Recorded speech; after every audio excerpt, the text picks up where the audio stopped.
Welcome back to The Verse. My name is Nathan Smith, and on this episode, I sit down for my first ever group interview with the phenomenal jazz group, the Nicodemus Collective. I really liked talking to these talented musicians about their recent album release and live performances. I hope you enjoy. Wherever you are watching or listening, make sure to subscribe for more. Welcome back to The Verse. My name is Nathan Smith, and today I have four very special guests. I have Alex Nicodemus, Colin Palmieri, Colin Holderby, and Zach Reich of the Nicodemus Collective. How's it going, guys? Pretty good. How about yourself? I'm doing okay. Do you just want to introduce your instruments and a little bit about yourself? Sure. I'm Alex Nicodemus. I'm music education major here at CCM. I play the piano.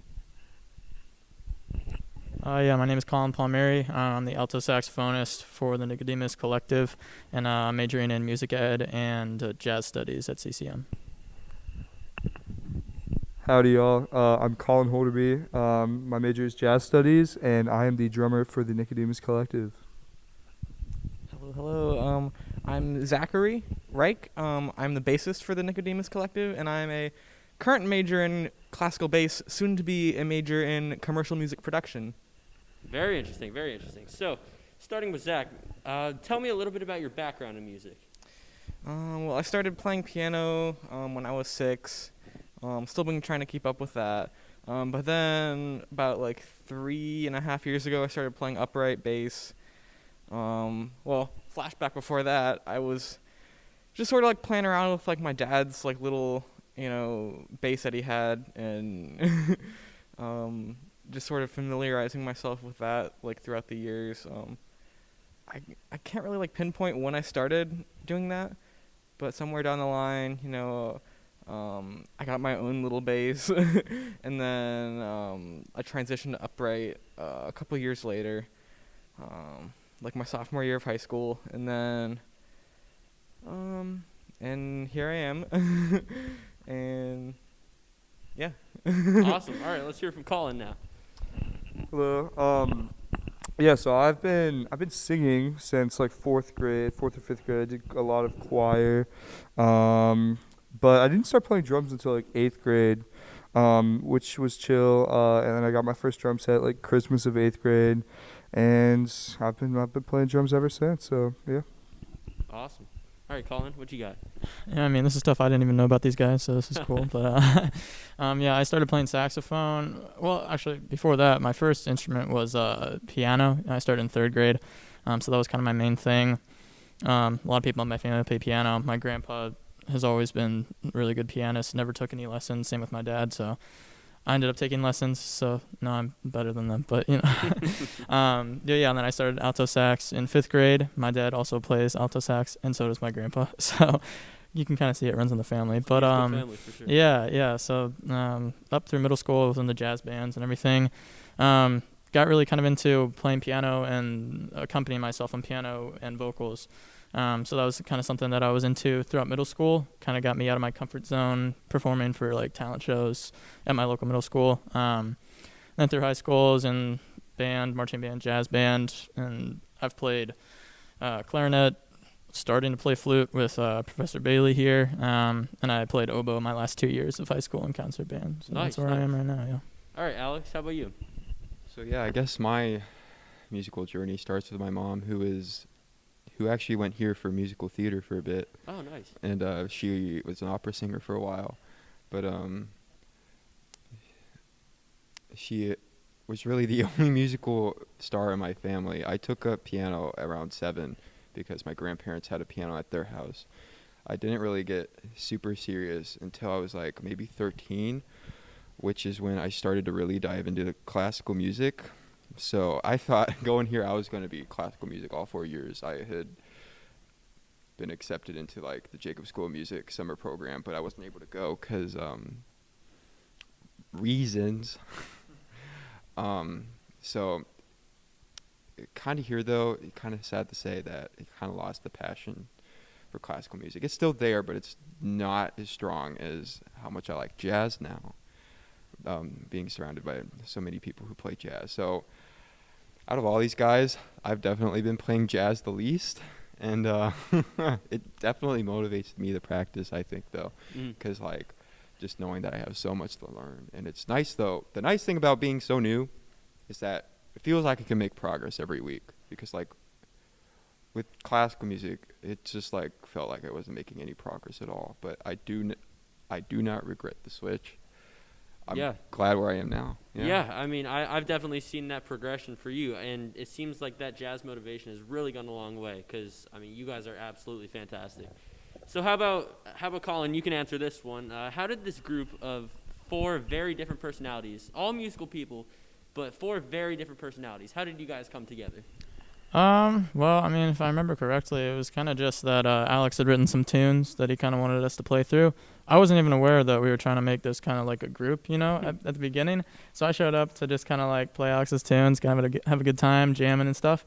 And kind of one thing led to another, and we kind of just bonded to the music, I mean, that's a very musical thing to say, but kind of took a liking to each other, and here we are, Nice.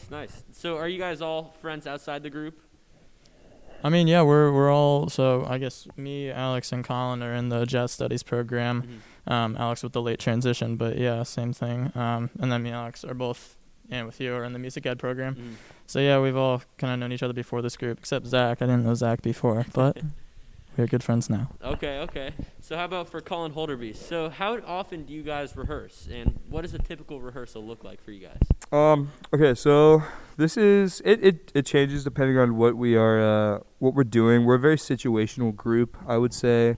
If we have an album to record, we're gonna be probably rehearsing 2 or 3 times a week.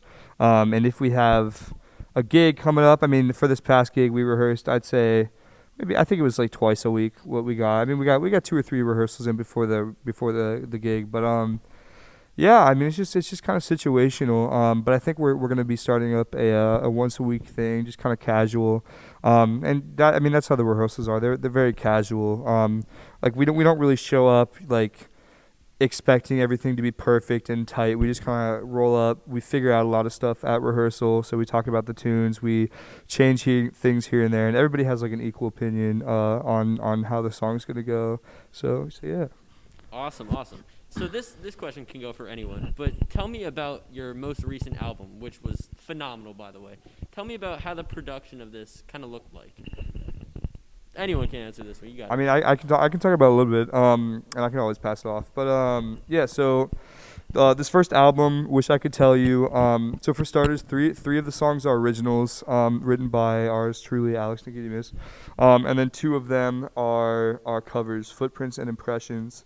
So as far as the tune, the set list, I don't really know how.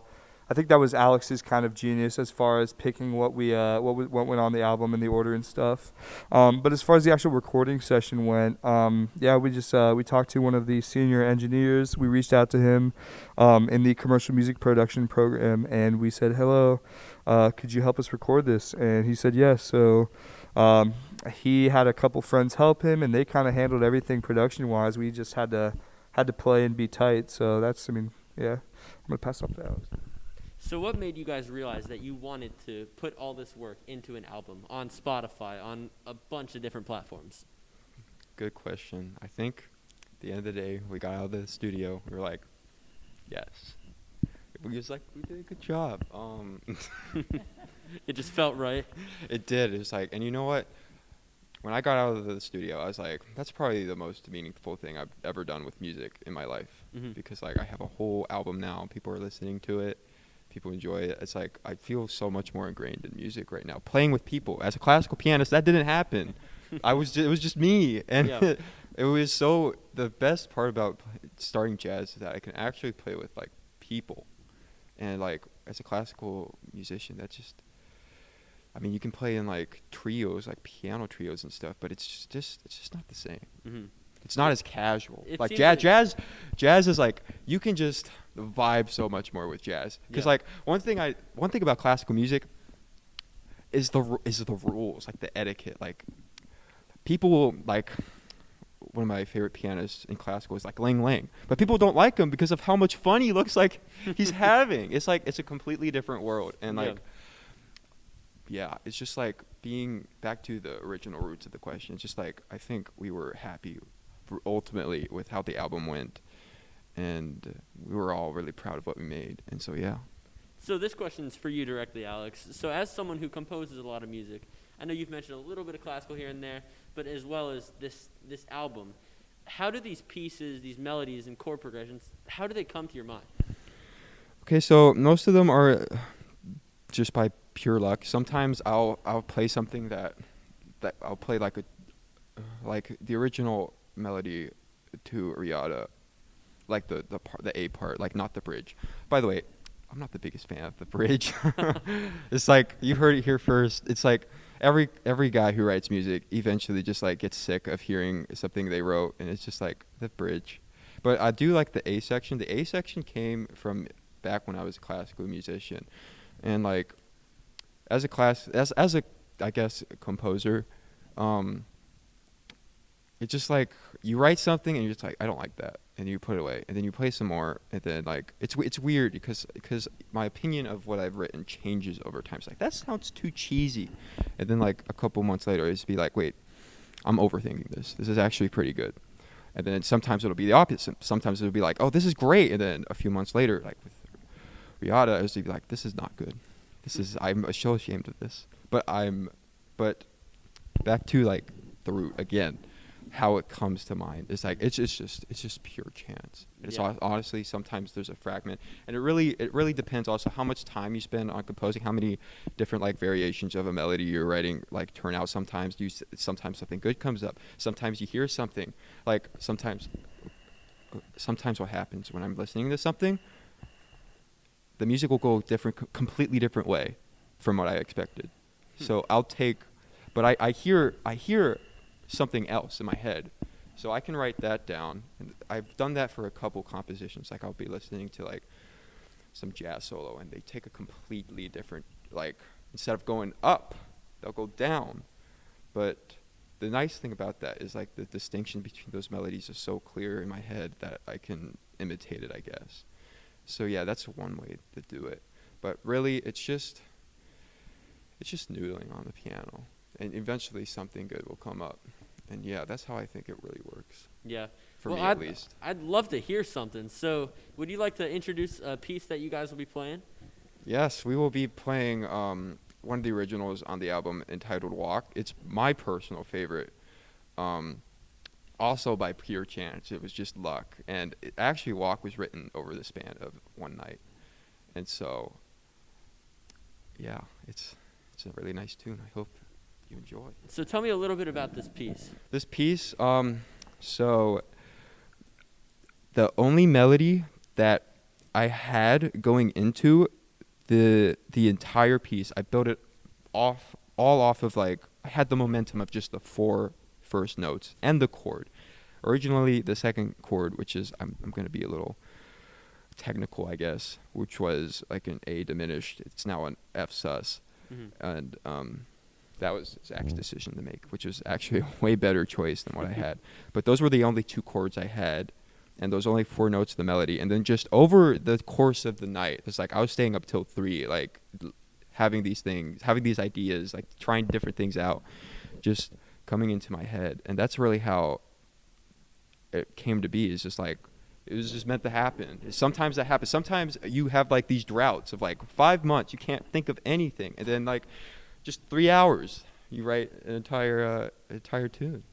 All right. Well, I'm really looking forward to hearing it. So we will cut to that, and we'll see you in just a bit.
That was just awesome to hear, guys. I really, really enjoyed just hearing that piece. It was amazing hearing it all to come together. And the improv, absolutely phenomenal. So I'd love to talk about a little bit about your goals in the future as a group. So what are some of the goals that each of you guys have for this group?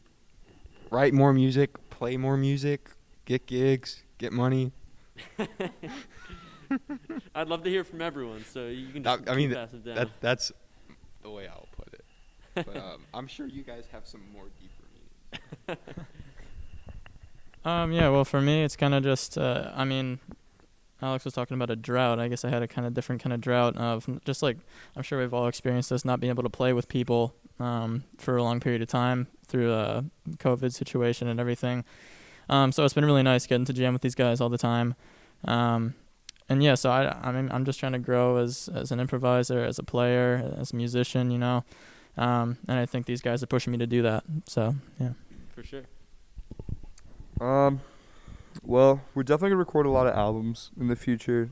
We already have I've talked to Alex about ideas for a second and a third one already. And we're gonna try to get the second one recorded before the summer happens for sure.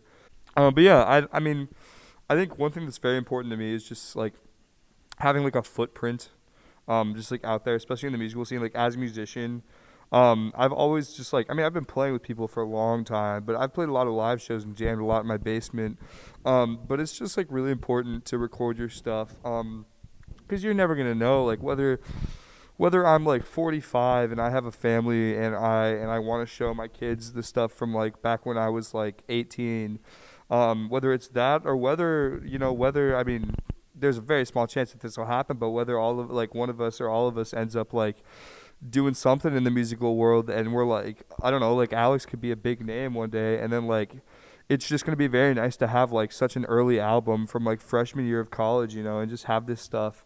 And you never know what can happen, so it's just always nice to get like work out there. So albums are definitely in the future. Hello. One thing that I've noticed with playing with this group is that I've sort of been growing into a more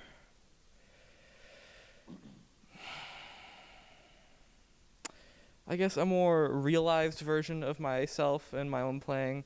I feel like my playing has been, more me since I've started playing with these guys. And I feel like every time that we play together, it just, gets more me. And I feel like that's very important, at least from my perspective in terms of my own playing. That's very important to me.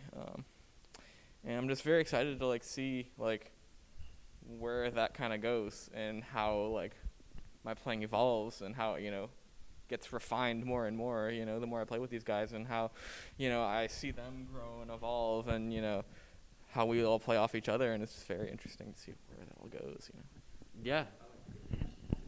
Okay, sure. So I feel like this quartet or collective as it is now is like my best vehicle at the moment to be getting better. Mm-hmm. It's like how often we play, the fact that Colin and Zach both play piano and are really good. I have no right for them to be better than I am. So, but really, this is just the best way I'm going to be a better musician, is being able to play and being able to write. It's like I'm getting all this experience that's great for the future, and I'm just excited because I've been getting so much better, even though I just kind of started jazz. Yeah, absolutely. So if everything goes right, Alex, what is the dream for this group? Dream for this group? Well, eventually we'll have to be going our own separate ways, probably around graduation or around then. But let's say one of your albums hits it big. The big. Nicodemus Collective. What does that look like? We're going to Europe. We are going to Europe, boys. We are going to France, Italy. We're touring. You're touring. Yep. Awesome. That's Hey, that's the dream. I mean, there you go. So, moving on, I'd love to hear about your most recent gig. Anybody can tell me about that. Ooh, can I talk about it? yes. All right, so I want to talk about this one because this was it was like my hometown gig. You know, like these guys. It was very important to all of us for sure. Because it was our first gig. But it like resonates with me because like this was right in my hometown. My dad co-founded the place that we played at, and like the dude who owns the place is like a big family friend. So it was a little nerve-wracking for sure. But like Alex was saying earlier, this group is a great vehicle for getting better. And the gig is definitely. I mean, this first gig we had was no exception to that. Because the way we do things, whether it was the album or this gig, we kind of just are like, hey, like 2 weeks in advance or 2 weeks prior to the date, we're like, hey, this is happening. Time to pull our stuff together real quick. So we have to sharpen up real quick, which is nice. But yeah, I mean, we showed up to the gig. We barely made it in one car, but we fit all of our stuff in one car and all of us in the same car. And we showed up to the gig, kind of loaded our stuff, and you know, one of the first things I remember hearing out of Colin Palmieri's mouth was like, "Man, like I feel good. I'm not gonna jinx it, but he showed up and he felt good." And I hit the drums a little bit. I messed around on the kit a little bit, and I felt good.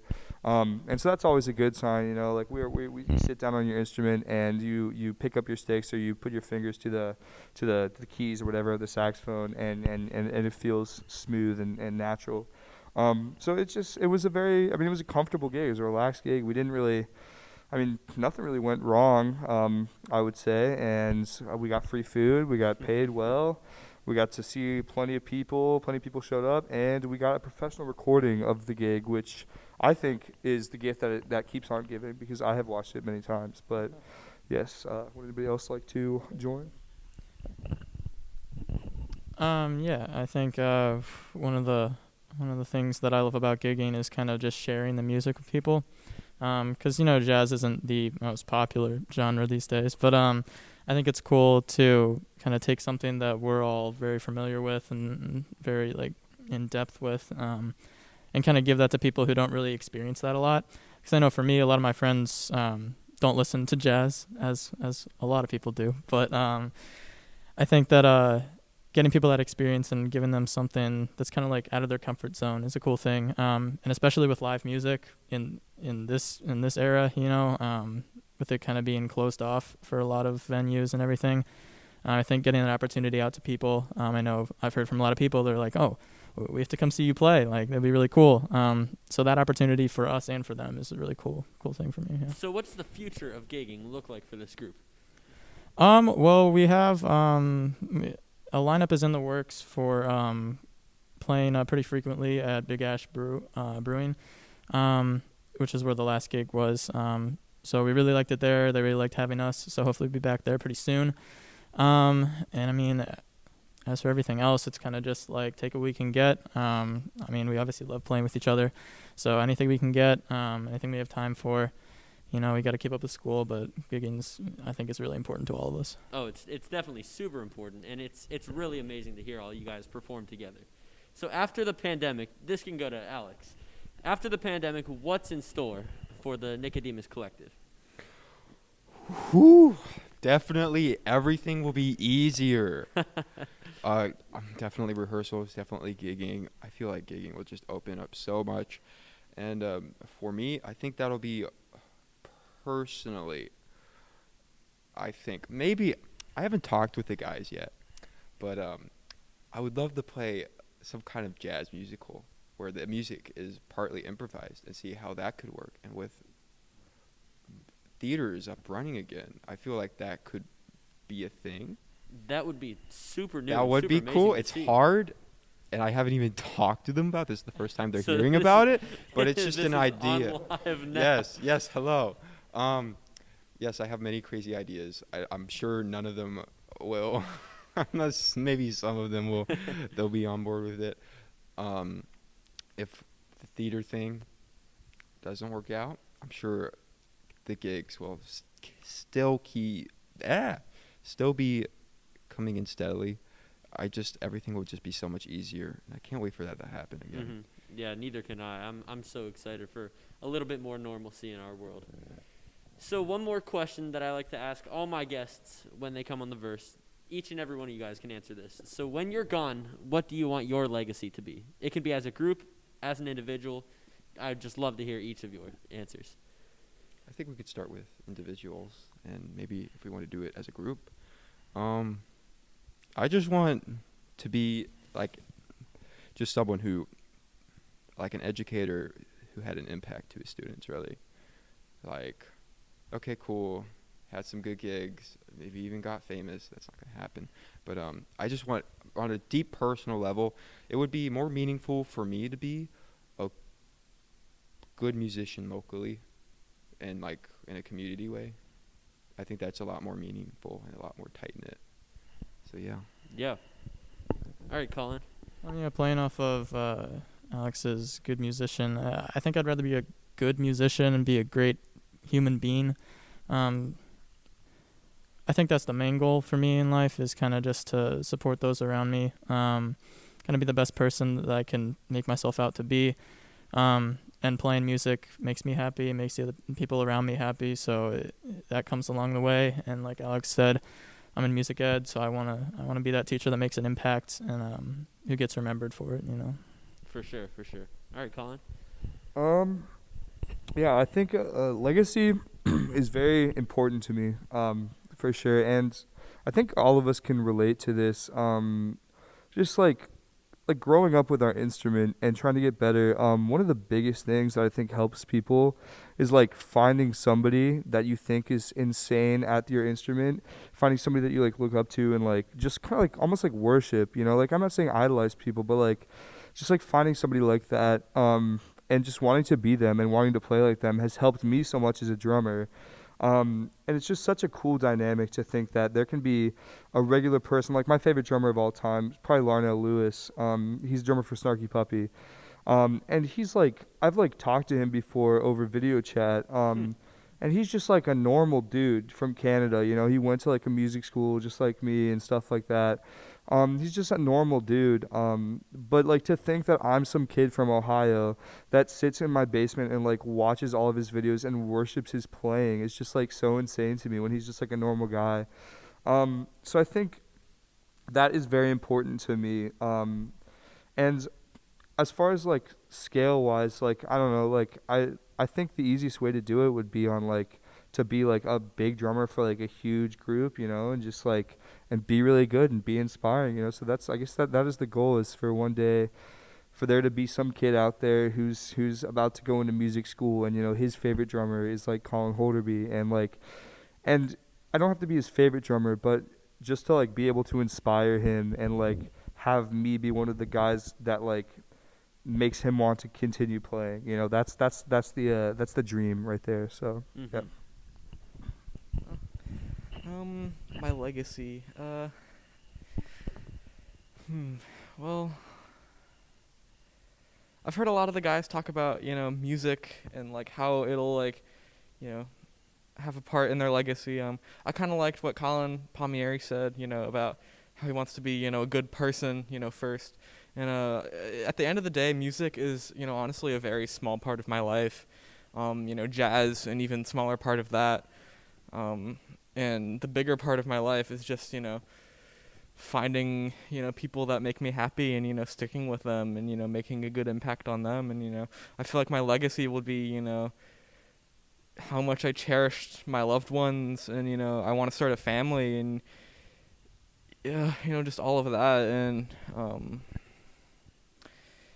yeah, so regarding the group, I feel like at the end of the day, if I can make myself a better person and just create, you know, just extraordinary vibes from what I do here, then that'll be all worth it to, you know, at the end of the day. For sure.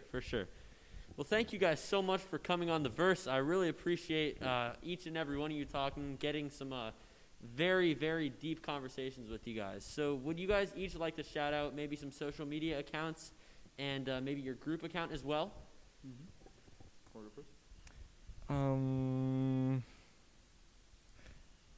Follow at Zachary_Reich on Instagram. Colin? Yo. Okay, so follow Colin Holderby, right? All right, 1 L HOLDERBY, last name no space, no caps. Nothing like that on Instagram. Follow Colin_drums on Instagram. Follow Colin Holderby on YouTube. Just follow everything. Follow the CCM Jazz account on Instagram. And then for our group, I mean, I think we should all just like restate the name so they really get the group. And the Nicodemus Collective. That's THENICODEMUS, and then Collective. That's how we are on YouTube, Facebook, Instagram, whatever you want. So. All right. I got a little more underwhelming one than Colin did, but it's just at Colin Palmieri Music on Instagram. You can follow me at Nicodemus_Alex. And again, follow the Collective's page, the Nicodemus Collective, on Instagram. All right, and I will do my best to link each link in the description so our viewers can find it just a little bit easier. So thanks again to the Nicodemus Collective for coming on the show. We're going to close this one out with the Days of Wine and Roses. Thanks for watching. 1, 2, 1, 2, 3. The days of wine and roses, laugh and run away, like a child at play, through the meadowland, toward a closing door, a door marked nevermore, that wasn't there before. Lonely night discloses just a passing breeze, filled with memories of the golden smile that introduced me to the days of wine and roses and you.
like a child at play through the meadowland toward a closing door, a door marked nevermore that wasn't there before.